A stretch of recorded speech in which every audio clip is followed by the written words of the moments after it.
한 번 더 인사할까요? 시원한 본당에 잘 오셨습니다. 인사하겠습니다. 네, 뭐 보는 사람마다 다 날씨 얘기고요. 네, 오늘 얼마나 더운지, 오전에는 선선했는데 오후에는 또 얼마나 더울지에 대한 주제가 우리 당분간 우리 주제일 것 같은데, 우리 더운 날씨에 건강 잃지 마시고 우리 시원한 곳에서 우리 시원하게 여름을 나셨으면 좋겠습니다. 우리가 사랑하는 것들 참 많은데요. 그 중에서 가장 사랑하는 것은 아마도 우리 성경일 것입니다. 성경은 우리가 너무 잘 알고 있는 우리 정보들이 있죠. 성경은 한 권으로 되어 있는데 자세히 살펴보면 두 권으로 되어 있습니다. 우리 전반부는 구약 성경으로 되어 있고 후반부는 신약 성경으로 되어 있죠. 이 신구약 성경 한 권처럼 보이고 두 부분으로 나뉘어져 있는 것처럼 보이는데, 또 자세히 살펴보면 성경은 66권으로 되어 있습니다. 구약은 모두 몇 권이죠? 네, 설이 많은데 이게 설이 많으면 안 됩니다. 구약은 39권으로 되어 있고 신약은 몇 권으로 되어 있죠? 네, 27권. 우리 하나님께서 우리에게 수학을 잘할 수 있는 DNA를 주셨어요. 그래서 구구단을 외우다 보면 3, 9, 27 이렇게 딱 떨어지죠. 그래서 구약 39권, 우리 신약 27권으로 되어 있습니다. 근데 이 전체 성경 중에서 성경 속의 성경이라는 아주 귀여운 성경을 별명을 가진 성경이 있죠. 우리가 지금 계속해서 묵상하고 있는 이사야서입니다. 이사야서는 모두 몇 장으로 되어 있을까요? 예, 맞습니다. 설이 많지만 제가 큰 소리로 들었어요. 66장으로 되어 있습니다. 이 66장으로 되어 있는 성경은 놀랍게도 1장부터 39장까지는 일부 전반부이고요. 40장부터 66장까지는 후반부가 됩니다. 1부, 2부 뭐 이런 느낌으로 돼 있어요. 그래서 1부는 마치 39장까지 돼 있는 1부는 마치 구약 성경 같은 느낌이 듭니다. 우리 구약 성경에도 보면 우리 하나님에 대한 여러 우리 심상들이 등장을 하는데요. 마치 죄를 미워하시고 공의의 하나님이시고 심판하시는 하나님, 조금은 이렇게 엄한 아버지 같은 모습이 구약 성경에 조금 더 이렇게 표현이 되어 있는 것 같습니다. 이사야서도 전반부는 조금 두려운 하나님, 무서운 하나님, 그래서 죄악을 심판하시는 하나님에 대한 심상이 좀 더 강한 색채로 그려져 있고요. 40장에서부터 시작해서 66장까지 이 27장은 마치 신약 성경과 같은 구원하시는 하나님, 또 사랑하시는 하나님, 회복하시는 하나님에 대한 느낌들이 조금 더 강하게 이렇게 기록이 되어 있습니다. 그래서 전체 성경을 마치 이렇게 조리고 조려 놓은 우리 작은 성경과 같은 책이 이사야서 말씀이 됩니다. 이 이사야서 전반부가 끝이 나고 후반부가 시작되는 우리 40장의 말씀을 가지고 오늘 말씀을 나누려고 합니다. 우리 지난주부터 우리 담임 목사님을 통해서 그리고 우리 사역자들을 통해서 우리 이사야서 쭉 말씀들을 나누고 있는데요. 제가 굉장히 좋아하는 이사야 40장 1절 2절 말씀을 다 저한테 몰아주셔서 제가 마침 오늘 이사야 40장 1절 2절 말씀 가지고 말씀을 전하게 되었습니다. 이 이사야서 전체에서도 마치 전환점이 되는 이사야 40장 1절 2절에서는 하나님께서 굉장히 어둡고 또 기나긴 터널과 같은 절망 가운데서 살아가고 있었던 이 유다의 백성들에게 굉장히 중요한 메시지, 그것도 막 가슴 벅차고 따뜻한 메시지를 전하십니다. 이사야 40장 1절 말씀 우리 화면 보면서 같이 한번 우리 읽어볼까요? 네, 읽어보겠습니다. 시작. 너희의 하나님이 이르시되 너희는 위로하라, 내 백성을 위로하라 라는 말씀을 딱 지금 전하고 있습니다. 위로의 메시지를 전하면서 백성들을 위로하라라고 이야기하는데, 사실 이 말씀을 듣는 우리 듣는 사람이 누군지는 정확하게 기록이 되어 있지 않는데, 하나님께서 이사야 선지자를 통해서 누군가에게 메시지를 주기를 위로의 메시지를 전하라라고 이야기합니다. 너희는 위로하라, 내 백성을 위로하라라는 말씀을 전하죠. 이 바벨론으로 포로가 되어서 굉장히 오랫동안 고된 노동 속에 있는, 그래서 소망을 잃어버리고 절망 가운데 살아가고 있었던 이 유다의 백성에게 마침내 하나님께서는 위로의 말씀을 전하기를 너희는 고된 노역의 때가 끝났고 죄 사함을 받았다라는 말씀을 전합니다. 화면 보면서 우리 2절 말씀도 읽어볼까요? 시작. 너희는 예루살렘의 마음에 닿도록 말하며 그것에게 외치라. 그 노역의 때가 끝났고 그 죄악이 사함을 받았느니라. 그의 모든 죄로 말미암아 여호와의 손에서 벌을 배나 받았느니라 할지니라 하시니라.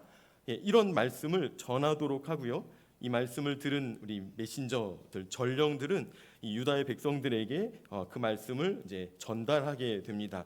어떤 내용이냐면 너희의 고된 노역의 때가 끝이 났고 죄 사함을 받았다라는 거죠.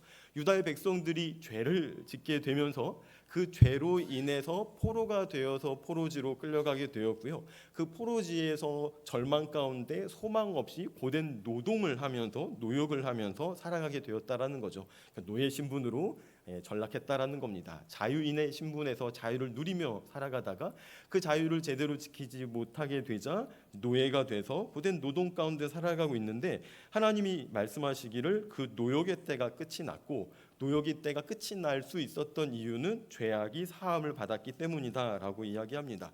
네, 잘못했기 때문에 벌을 받았어야만 했는데요. 그 벌을 배나 이미 다 받았다라고 이야기합니다. 약간 좀 속상하죠. 하나님이 벌을 한 배, 그러니까 한 배만 주시는 게 아니라 이미 2배 이상 벌을 다 받았다라고 이야기해서 더 이상 남아 있는 벌이 없고, 그래서 죄가 다 사함을 받았으니 이제는 다시 회복하게 될 것이다. 다시 회복하게 된다라는 메시지를 전하게 됩니다. 오늘 이 위로에 대한 말씀들을 좀 생각해 보려고 합니다.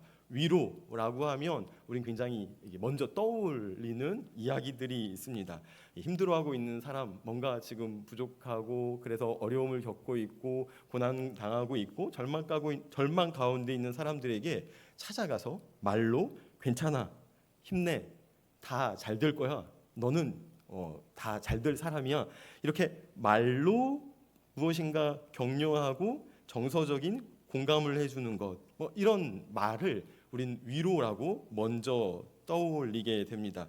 예, 맞죠, 맞습니다. 마음을 달래는 말, 이 말 자체가 우리는 위로라고 이야기를 할 수가 있습니다.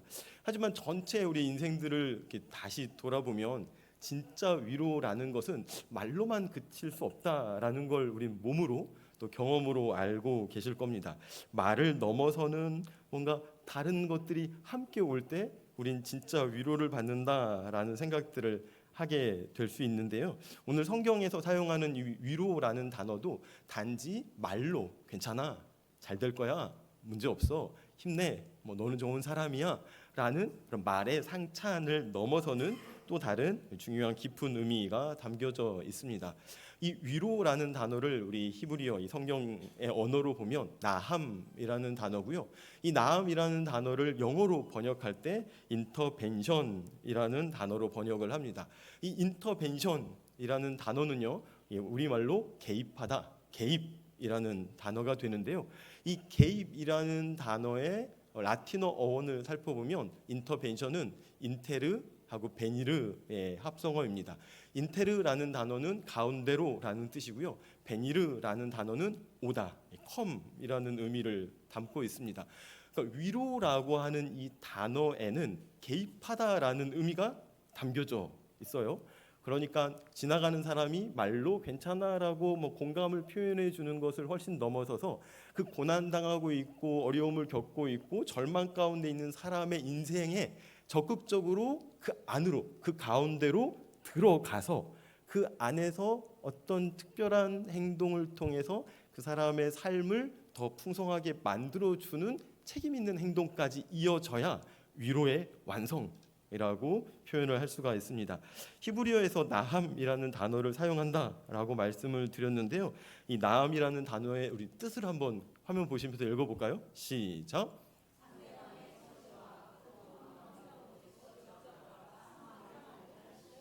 네, 이런 아주 심오한 의미가 나함이라는 단어, 이 위로라는 단어에 담겨져 있습니다. 상대방의 처지를 알고 고통을 확인한 이후에 그 사람의 인생의 한 가운데로 직접 들어가서, 더 정확하게는 직접 뛰어 들어가서 그 상황을 반전시켜 주는 것까지 가야 위로가 이루어졌다, 위로가 끝났다라고 이야기를 할 수 있습니다. 배고파 쓰러져 있는 사람에게 그냥 배부르게 뭘 좀 먹어라라는 걸로 끝나면 위로가 안 되죠. 예, 추워서 막 이렇게 막 떨고 있는 사람에게 그 옷 좀 챙겨 입지 그랬어라고 하면 절대 위로가 되지 않습니다. 배고픈 사람에게는 내가 가지고 있는 먹다 남은 빵이라도 꺼내서 야 이거 같이 나눠 먹자라고 하고 그 빵 같이 먹어야 위로가 되는 거고요. 내가 입고 있는 옷 잠깐이라도 벗어서 옷 입혀줘야 그 사람에게는 위로가 끝나는 거죠. 막 목이 말라 하면 주머니에서 마실 물 꺼내서 물을 줘야 위로가 비로소 끝나는 것입니다. 이렇게 직접적인 행동과 책임이 수반될 때 비로소 위로는 완성된다라고 할 수 있습니다. 생각해 보면 우리는 다른 사람들로부터 이 진짜 위로를 받았던 많은 경험들을 떠올리실 거고요. 우리 하나님으로부터도 우리 위로를 하나님이 개입하심으로 나의 삶을 반전시켰던 그런 위로의 그런 경험들을 우리 떠올릴 수 있을 거라고 생각이 듭니다. 제가 청년 때 일이었습니다. 25살, 6살 때 일이었는데요. 제 인생이 아주 독특하고 우리 재미있는 사건 하나가 있었습니다. 저는 정확하게 하나님께서 저를 위로한 사건이었다라고 생각을 해요. 청년 때였고요. 제가 이제 9시에 교회 가서 중등부 교사로 열심히 이제 교사로 섬기고 11시에 이제 작년 예배를 드렸습니다. 점심을 먹고 1시 반부터 시작하는 우리 청년부 예배를 드리고 소그룹까지 다 마치고서 이제 집으로 돌아오는 길이었습니다. 교회에서 저희 집까지는 직선거리로는 뭐 얼마 되지 않는데 이제 교통편이 좀 불편해서 아주 크게 디귿자로 이제 버스를 타고 나와야만 했습니다. 그래서 교회 앞에서 버스를 타고 출발을 해서 송파역을 지나서 석촌역까지 가서 석촌역에서 내렸습니다. 석촌역 사거리에서 내린 이후에 거기서 버스를 한 번 더 갈아타고 그때는 뭐 환승 시스템이 없었으니까 이제 버스비를 한 번 더 내고 집으로 가든지 아니면 뭐 거리가 조금 있지만 그래도 아주 오후 시간이니까 걸어가든지 뭐 잠깐 고민을 하고 이제 거기 걸어가기로 마음을 먹었습니다. 그래서 횡단보도 앞에 이렇게 신호를 받기 위해서 기다리고 있었는데요. 그날 너무 이상하게 제 마음이 굉장히 무겁더라고요. 제가 말씀드린 것처럼 예배도 잘 드렸고 그리고 청년부에서 소그룹까지 모임까지 다 하고 났는데 왠지 이 26살 청년의 마음이 굉장히 막 어둡고 막 무거웠습니다. 왜 그랬는지는 모르겠어요. 인간관계 때문이었는지 뭐 미래에 대한 진로에 대한 고민 때문이었는지 아니면 뭐 성격적인 어려움 때문이었는지 뭐 때문인지는 기억이 나지 않는데 아무튼 마음이 너무 무거웠습니다. 근데 제 마음만 무거운 게 아니고요. 한 오후 4시쯤 됐는데 하늘도 엄청 무겁게 제 머리 꼭대기까지 내려앉아 있었던 것 같아요. 아주 지금 느낌도 생각해 보면 막 누런 하늘이 이렇게 머리 위까지 막 내려와 있었고 좀 되게 힘들다. 좀 오늘 너무 힘들다라는 느낌으로 횡단보도 앞에 대기하고 기다리고 있었습니다. 근데 제가 인기척이 느껴져서 뒤를 살짝 돌아보니까 저 뒤에서 술에 취한 듯 비틀거리는 아저씨 한 분이 이렇게 저 있는 쪽으로 막 오고 계시더라고요. 그래서 제가 생각하기를 참 저 아저씨도 오후 4시밖에 안 됐는데 왜 저렇게 낮술에 취해서 저러고 계시나 라고 생각을 하고 이렇게 기다리고 있었는데 그 아저씨의 인기척이 점점 저를 향해서 오는 것 같더라고요. 그러더니 그 아저씨가 정말 놀라지 마세요. 난데없이 이 화면처럼 제 뒤에서 제 목 헤드락을 걸어서 저를 갑자기 공격해 오셨습니다. 너무 당황스럽잖아요. 너무 당황스러워서 이 아저씨를 이렇게 제가 밀쳐냈습니다. 밀쳐내고 났는데 이 아저씨가 갑자기 또 달려들어서 제가 야곱도 아닌데 야복강 나루토에서 천사하고 씨름하듯이 제 허리춤을 붙잡고 정말 씨름을 시작을 하셨어요. 제가 26살 청년의 마음으로 이 아저씨를 내 힘으로 제압할까 아니면 그냥 뭐 이렇게 좀 당해줄까라고 엉뚱한 생각을 하고 결정이 끝나기 전에 이미 저를 땅바닥에 내동댕이 쳐서 제가 이렇게 땅바닥에 나뒹 그렇습니다. 근데 저 허리춤을 붙잡고 저하고 씨름을 하면서 이 아저씨가 뭐라고 이야기했냐면 아직도 생생하게 기억이 납니다. 난 40대인데 인생은 만만치 않아 라고 이야기를 하셨어요. 난 40대인데 인생은 만만치 않아 라는 이야기를 하셨습니다. 그런데 너무 놀랍게도 제가 그 이야기를 딱 듣고 나서 바닥에 내팽개쳐서 이렇게 쓰러졌다가 다시 일어나서 먼지를 털고 일어났는데 마음이 너무 기쁜 거예요. 마음이 너무 기쁘고 이렇게 막 없던 힘이 막 솟아나면서 이만큼 내려앉았던 누런빛의 하늘이 완전히 사라지고 맑은 파란 하늘로 막 바뀌어 있으면서 제가 막 없던 힘이 막 나면서 그래 40대 인생에 40대를 살아가고 있는 저 아저씨의 인생이 만만치 않은데 나도 그럴 수 있지만 힘을 내보자 라고 생각을 하고 이렇게 떨치고 일어났는데 이 아저씨가 궁금하잖아요. 그래서 빨리 이 아저씨를 찾았는데 온데간데 없이 사라졌고 분명히 제가 생각하기에는 낮술에 취한 것 같다라고 생각을 했는데 술 취한 술 냄새 술 취한 느낌들은 전혀 없이 제가 막 살아나는 느낌 그런 느낌을 받고 그 시간을 이렇게 기적과 같은 일로 제 인생의 평생을 기억하고 있습니다.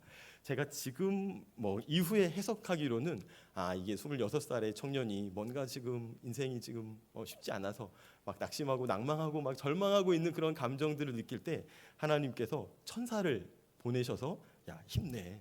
네가 지금 그러고 있을 때가 아니야. 야 40대 인생 아저씨가 참 힘들어 하시긴 하는데 너 아직 40대도 아니고 26살 청년이니까 힘내. 할 수 있어. 라고 이야기하시기 위해서 제 인생에서 개입하셨던 그래서 저를 위로하시고 격려하셨던 아주 특별한 우리 사건이었다라고 지금도 생각을 합니다. 그 밖에 또 많이 제 인생에 개입하셨던 아주 특별한 사건들이 되게 많이 있는데요. 나중에 또 기회가 되면 말씀드리면 또 재미있을 것 같습니다. 정확하게 하나님께서 저를 위로하시고 격려하시기 위해서 아주 특별한 사람을 보내서 저에게 힘을 불어 넣어 주셨던 이런 제 인생의 중요한 사건이었고요. 놀랍게도 그 사건이 정말 힘들었던 제 40대 전체 인생 시간을 좀 힘내게 하고 좀 버티게 하고 즐겁게 살아갈 수 있었던 제 인생의 굉장히 중요한 사건이 되었습니다. 하나님이 힘들어하고 어려워하고 있는 우리 자기 백성을 위해서 자기 아들을 위해서 아주 특별한 방법으로 개입하셔서 그 개입의 결과까지도 이루셨던 사건이라고 생각합니다. 그런데 제 인생에서도 두 번 다시 반복되지 않는 그런 기적과 같은 사건이었어요. 제가 어디 술 취한 아저씨만 보면 또 천사를 보내시나 내가 좀 뭘 힘들어하나 저 아저씨로부터 위로와 격려를 받을 수 있나 라고 째려보기는 하지만 그 이후로는 아무도 와서 저를 뒤에서 헤드락을 건다거나 아니면 넘어뜨린다거나 아니면 저를 공격하거나 하는 일들은 지금까지도 전혀 일어난 적이 없었습니다.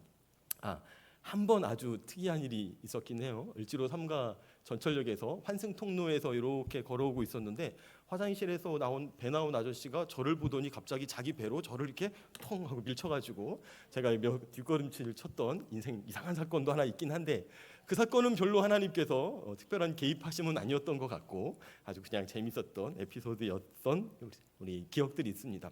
아마 생각해 보시면 우리 집사님들 또 우리 장로님들 우리 성도님들의 삶에 예상하지 않았던 시간과 장소에서 아주 특별한 사건과 특별한 사람을 통해서 위로를 하시고 또 격려를 하시고 그래서 힘을 내도록 하셨던 내 인생의 특별한 경험들, 특별한 사건들도 있었을 거라고 우리 믿습니다. 네, 그러신가요?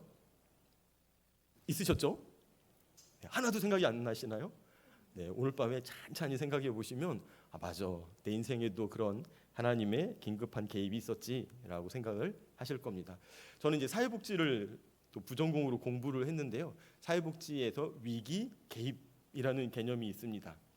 이 위기 개입도 마찬가지로 크리시스 인터벤션이라고 이제 영어로 써요. 위기가 있는 사람, 위기를 만난 사람에게 찾아가서 그 위기에서 탈출할 수 있도록 그 위기가 해소될 수 있도록 적극적인 지원과 적극적인 도움, 적극적인 돌봄과 책임을 져주는 것 이것을 우리 사회복지에서도 인터벤션이라고 이야기를 합니다. 하나님께서는 이 인터벤션 개입을 통해서 우리를 위로하신다. 개입을 통해서 우리의 위로를 완성하심으로 우리의 삶을 책임져 주신다라고 말씀을 하죠. 이 가장 딱 적절한 이야기가 마태복음 25장 예수님의 이야기 속에 담겨져 있습니다. 마태복음 25장에서는 하나님 나라에 대해서 이야기를 하고 있는데요.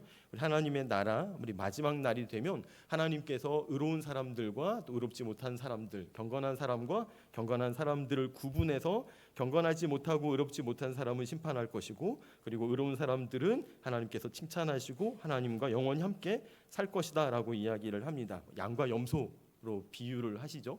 이 양과 같은 사람에게 우리 주님은 이렇게 이야기합니다. 우리 마태복음 25장 35절에서 36절 읽어보겠습니다. 시작.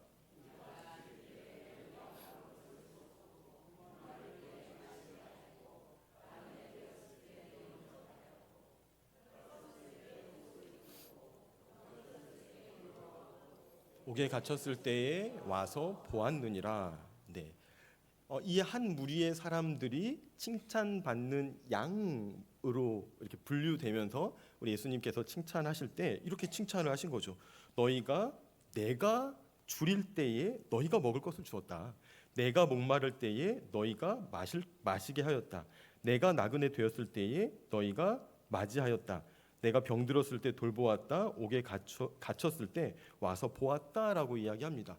그러자 이 사람들이 제가 언제 우리 주님을 이렇게 섬긴 적이 있습니까? 저는 기억이 없습니다라고 이야기하죠. 그 이야기를 듣고 우리 주님이 이렇게 말씀을 하십니다. 25장 40절 함께 읽겠습니다. 임금이 너희가 여기 내 형제 중에 지극히 작은 자 하나에게 한 것이 곧 내게 한 것이니라 하시고 라는 말씀을 하십니다. 예수님이 직접 굶주렸을 때 먹을 것을 주었고, 예수님이 목마를 때 마실 것을 주었고, 예수님이 곁에 아무도 없을 때 너희가 찾아와서 친구가 되어 주었다라고 말씀하신 것이 아니고요.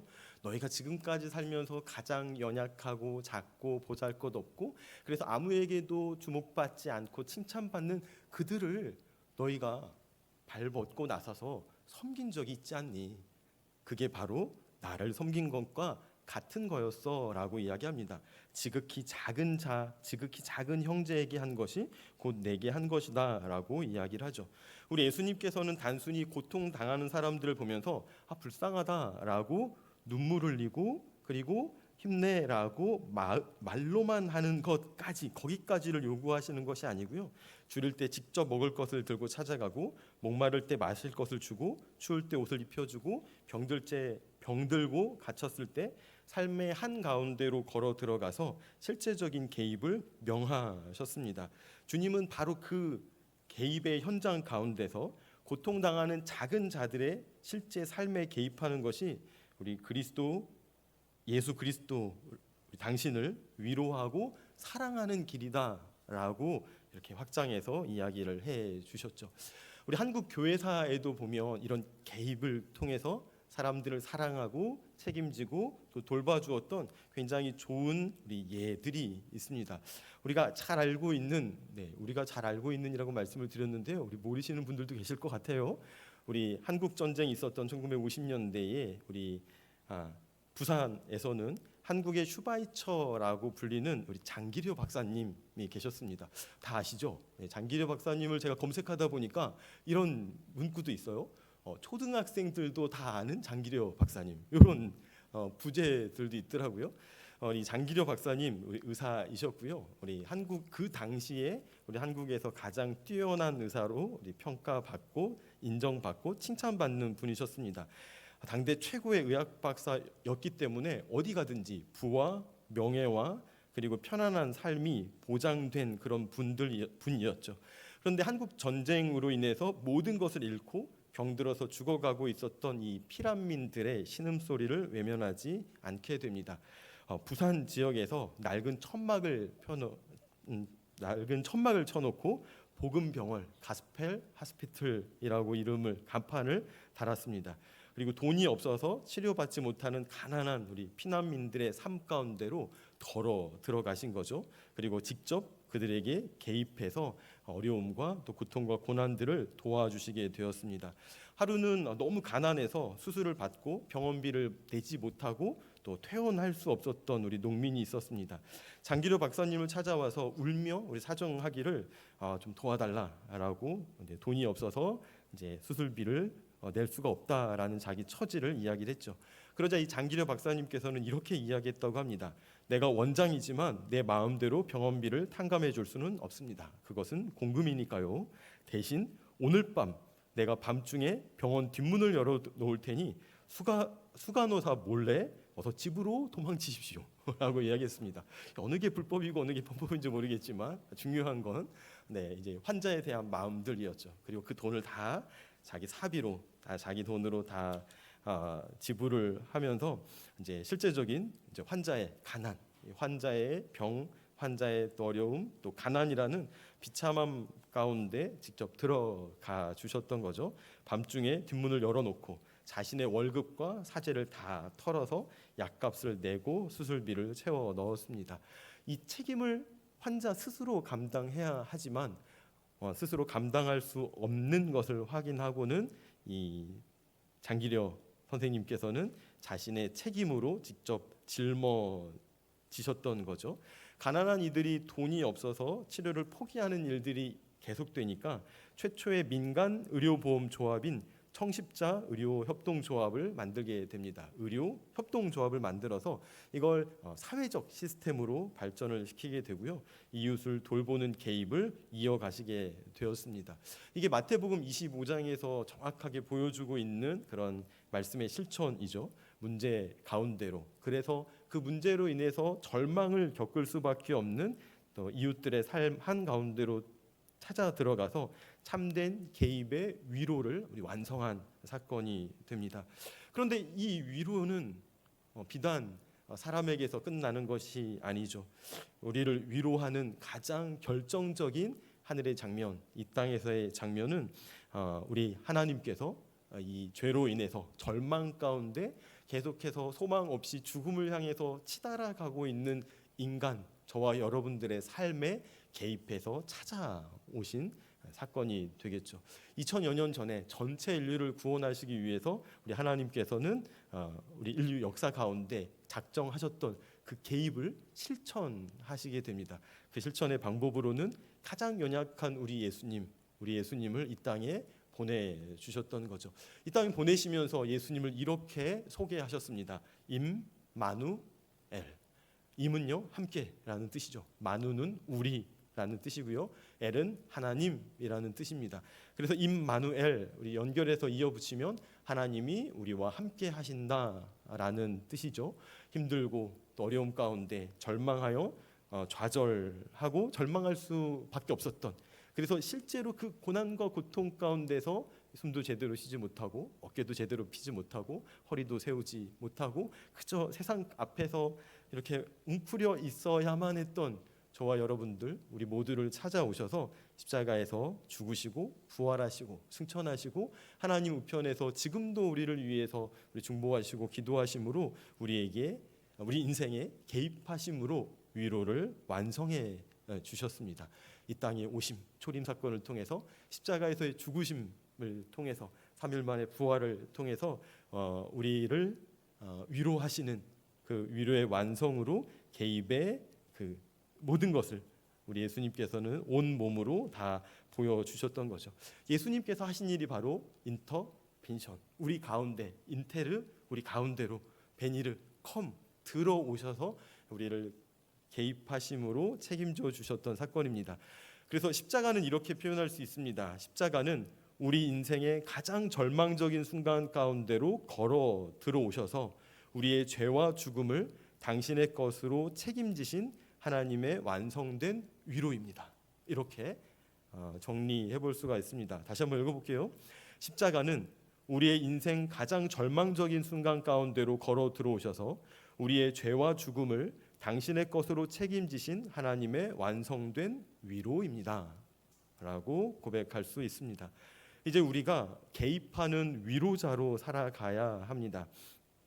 우리 하나님께서 우리 개입의 위로를 통해서 우리를, 여러분들을 위로하셨다면 위로받은 우리가 앞으로 해야 할 일들은 우리의 이웃을 위로하며 살아가는 거죠. 위로하기 위해서 우리 이웃들의 삶에 적극적으로 개입하고 그 개입의 결과로서 위로를 완성하는 성도님들이 되시면 좋겠습니다. 요한일서 3장 18절은 이렇게 말씀하고 있습니다. 같이 읽어볼게요. 시작. 자녀들아, 우리가 말과 혀로만 사랑하지 말고 행함과 진실함으로 하자. 그러네요. 예, 우리의 위로, 말과 혀의 위로만이 아니라 더 넘어서서 진실함이라는 관계를 통해서, 그리고 진실함에서부터 나오는 행함이라는 실행을 통해서, 실천을 통해서 우리가 진짜 이웃을 위로하는 위로자의 삶을 살자라는 게 우리 신약 전체에서 우리가 듣고 있는 말씀, 네, 우리 성경의 저자를 통해서, 사도들을 통해서 듣고 있는 말씀인 거죠. 우리 앞뒤 좌우에 있는 분들을 우리 한번 얼굴 한번 보실까요? 예, 누가 내 곁에 있는 작은 자인가? 네, 혹시 오늘 점심 잘 먹었는데 바쁜 일 때문에 점심 못 드신 분이 계시나? 한번 보시고요. 예, 추위와 더위에 옷은 잘 챙겨 입고 다니시나? 또 한번 살펴보시고, 드시는 약은 또 빠짐없이 잘 챙겨 드시나? 이런 것도 한번 확인해 보시고요. 우리 가족 중에, 또 우리 이웃 중에, 가까운 친척 중에 어려움 겪고 있는 사람들은 있는지 없는지 또 물어도 보시고 확인도 하시고, 때로는 우리 과한 오지랖으로 우리 성도님들의 삶, 우리 이웃의 삶을 더 적극적으로 챙겨볼 수 있는 우리 저와 여러분들이 되면 좋겠습니다. 우리 가까운 사람들 중에 절망 가운데 있고 또 좌절하고 있어서 소망을 잃어버리고 있는 채로 그냥 있다면 우리가 너무 속상하겠죠. 예, 그런 분들 우리 끝까지 찾아내서 우리 잘 돌보고 섬기고 또 책임지고 환대할 수 있는 저와 여러분들이 되면 좋겠습니다. 우리 성도님들 모든 성도님들의 얼굴 한번 떠올려 보실까요? 네, 이번 주에 내가 만나서 밥 사줄 성도들 혹시 누가 있나?